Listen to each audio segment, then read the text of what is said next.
నమస్తే, welcome to big TV news. నేను రేఖ. ప్రకాశం జిల్లా మార్కాపురం సమీపంలో జరిగిన ఘోర బస్సు ప్రమాదంలో సహాయక చర్యలు వేగవంతంగా కొనసాగుతున్నాయి. ప్రమాదానికి గురై ధ్వంసమైన ప్రైవేట్ ట్రావెల్స్ బస్సును టిప్పర్ లారీని పోలీసులు భారీ క్రేన్ల సహాయంతో రోడ్డుపై నుండి తొలగించారు. తనిఖీల్లో భాగంగా ప్రమాదానికి గురైన బస్సులో 5 కేజీల చిన్న గ్యాస్ సిలిండర్ బయటపడటం సంచలనంగా మారింది. అసలే స్టీరింగ్ రిపేర్లో ఉన్న బస్సును నడపడమే కాకుండా ఇలాంటి ప్రమాదకరమైన వస్తువులను బస్సులో ఉంచడం యజమాని బాధ్యత రాహిత్యానికి నిదర్శనమని పోలీసులు భావిస్తున్నారు. ఒకవేళ ప్రమాదం జరిగిన సమయంలో ఈ సిలిండర్ గనుక పేలుంటే ప్రాణ నష్టం ఊహించేంది కాదంటూ కూడా ప్రత్యక్ష సాక్షులు ఆందోళన వ్యక్తం చేస్తున్నారు.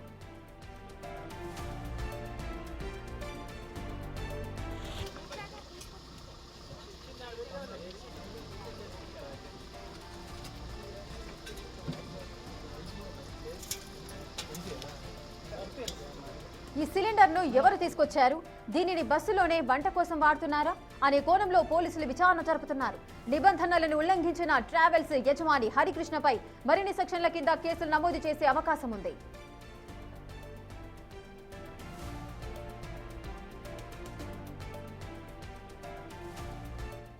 ప్రకాశం జిల్లా మార్కాపురంలో జరిగిన ఘోర బస్సు ప్రమాద స్థలంలో సహాయక చర్యలు వేగవంతంగా జరుగుతున్నాయి. పూర్తి డీటెయిల్స్ మా ప్రతినిధి శ్రీనివాస్ అందిస్తారు. శ్రీనివాస్, పూర్తి డీటెయిల్స్ ఏంటి? అధికారులు ఏమంటున్నారు? సహాయక చర్యలు ఏ విధంగా జరుగుతున్నాయి? రేఖ, మార్కాపురం జిల్లాలోని రాయవరం జరిగినటువంటి ఈ ఘోర రోడ్డు ప్రమాదంలో మృతుల సంఖ్య 14కు చేరింది. అయితే మృతదేహాల మొత్తాన్ని కూడా ఈ మార్కాపురం జీజీహెచ్ కు తరలించి పోస్ట్ మార్టం నిమిత్తం అక్కడ ఉంచారు. ఆ మృతదేహాలు పూర్తిగా కాలి ముద్దైన పరిస్థితుల్లో అవి ఎవరివి అనేది కూడా వారి బంధువుల యొక్క డిఎన్ఏల ఆధారంగా నిర్ధారించే అవకాశం ఉన్నట్లుగా తెలుస్తుంది. అదే సందర్భంలో ఇక్కడ సహాయక కేంద్రాలను కూడా ఏర్పాటు చేశారు. గాయపడ్డ వారికి సంబంధించిన వివరాలతో పాటు మృతులకు సంబంధించిన వివరాలను తెలుసుకోవడానికి వచ్చేటువంటి బంధువులకు అవసరమైనటువంటి అన్ని రకాల సహాయ సహకారాలు కూడా ఏడు అందించడానికి అధికార యంత్రాంగం మొత్తం సిద్ధమైంది. అదే సమయంలో అక్కడ రోడ్డుకు పూర్తిగా అడ్డంగా ఉన్నటువంటి బస్సు మరియు టిప్పర్ను కూడా క్రేన్ల సహాయంతో తొలగిస్తున్నారు. అయితే ఆ బస్సులో క్లూస్ టీమ్ అనేక ఆసక్తికర విషయాలను అయితే అందులో గమనించింది. ప్రధానంగా 5 కిలోల సిలిండర్ ఒకటి అక్కడ ఉండటం, దాంతో పాటుగా సాధారణంగా వాడేటువంటి స్టవ్, ఫ్యాను వంటి ఎలక్ట్రికల్ వస్తువులు కూడా అందులో కనిపిస్తున్నాయి. అదే విధంగా ఆయిల్ కూడా ఉన్నట్టుగా తెలుస్తుంది. రేఖ, శ్రీనివాస్, వంట సామాగ్రి అదే విధంగా గ్యాస్ సిలిండర్ ఉండడాన్ని ఏ విధంగా చూడొచ్చు? అంటే ఎవరు దీన్ని తీసుకెళ్తున్నారు? లేదంటే బస్సుకు సంబంధించిన డ్రైవర్స్, క్లీనర్స్ వంట చేసుకోవడానికి ఏదైనా వినియోగిస్తున్నారా? ఈ వివరాలు ఏమైనా తెలిసాయా? రేఖ, ఇక్కడ కానీ గమనించినట్లయితే బస్సులో ప్రయాణిస్తున్నటువంటి వారిలో ఎక్కువ శాతం మంది కూడా వలస కూలీలు.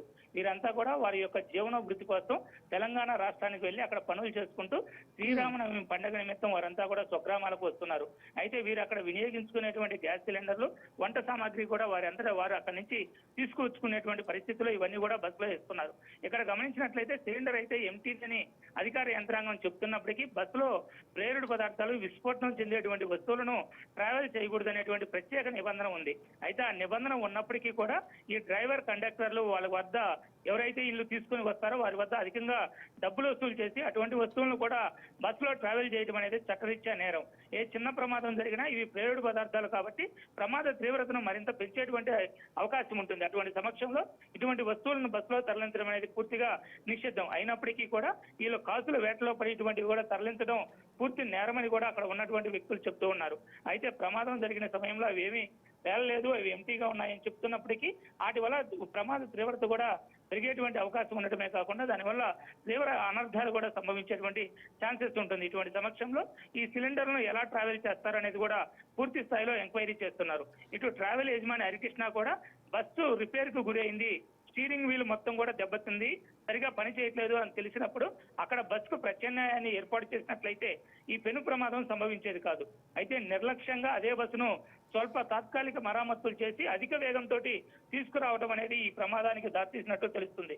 ఒక బస్సు రిపేర్ కు గురి అయినప్పుడు దాన్ని తక్కువ స్పీడ్ తోటి తీసుకురావడం అనేది సహజ పద్ధతి. లేదంటే ప్రత్యామ్నాయ బస్సును ఏర్పాటు చేసి ప్రయాణికులను తరలించిన తరువాత పూర్తి స్థాయిలో దానికి తగిన మరామతులు చేసుకొని తీసుకురావాలి. అలా కాకుండా తేవడం కూడా ఈ ప్రమాదానికి కారణమైంది. ఇక్కడ బస్సులో కనుక గమనించినట్లయితే ఏ విధంగా చూసుకున్నా కూడా వీరు ఒక్క నిబంధన కూడా సరిగా పాటించట్లేదని తెలుస్తుంది. ఇట్లా పూర్తి నిర్లక్ష్యంగా ఈ ప్రజల ప్రాణాలతో చెలగాటమాడుతున్నటువంటి ఇటువంటి ట్రావెల్ బస్సు యజమానులకు మరియు ఇటు నడుపుతున్నటువంటి ఈ ఏజెన్సీలు ఏవైతే ఉంటాయో వాటిపైన కఠినమైనటువంటి చర్యలు తీసుకోవాలని కూడా ప్రజలు కోరుకుంటున్నారు. రేఖ, శ్రీనివాస్, క్లూస్ టీమ్ కూడా కొన్ని ఆధారాలు సేకరించారని చెబుతున్నారు. సో గ్యాస్ సిలిండర్ ఇవి కాకుండా ఇంకేదైనా ప్రత్యేకమైన ఆధారాలు ఏదైనా సేకరించడం జరిగిందా? ఇక్కడ క్లూస్ టీం ప్రాథమికంగా సేకరించినటువంటి ఆధారాల ప్రకారం బస్సు అగ్ని ప్రమాదానికి గురి అయినటువంటి బస్సు మరియు ట్రిప్పర్ రెండు కూడా పూర్తిగా దగ్ధమయ్యాయి. అయితే ఇక్కడ ట్రిప్పర్ కు సంబంధించినటువంటి ఆయిల్ ట్యాంకర్ బ్లాస్ట్ అవడం వల్లే ప్రమాదం జరిగింది అనేటువంటి ప్రాథమిక అంచనాను అయితే క్లూస్ టీం సేకరించడం జరిగింది.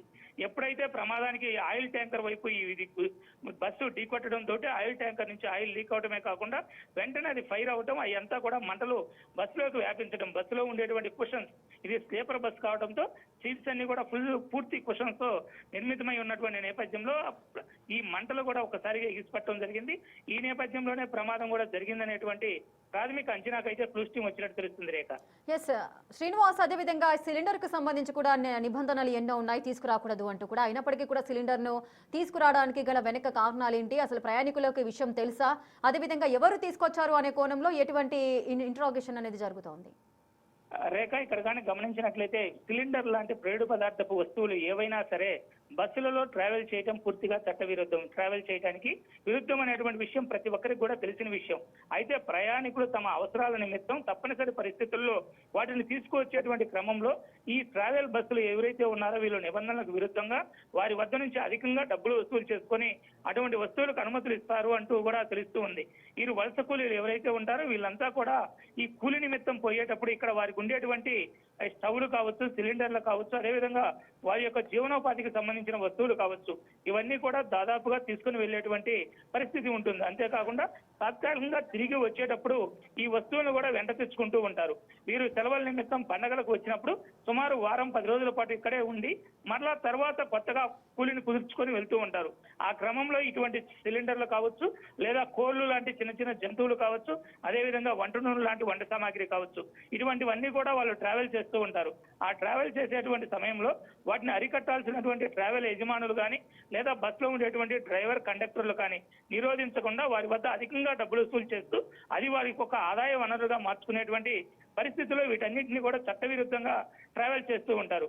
ఈ సందర్భాల్లో వీటి వల్ల కూడా ప్రమాదాలు సంభవించేటువంటి అవకాశం ఉంటుంది. వీటిని తనిఖీ చేయాల్సినటువంటి అధికారులు కానీ క్షుణ్ణంగా వీటిని ప్రతిరోజు నిరంతరం తనిఖీలు చేస్తూ ఉన్నట్లయితే ఇటువంటివి జరగకుండా ఉండేటువంటి అవకాశం కూడా ఉంటుందనేది ప్రతి ఒక్కరి అభిప్రాయం Rekha. Right, thank you Srinivas, thanks for the details.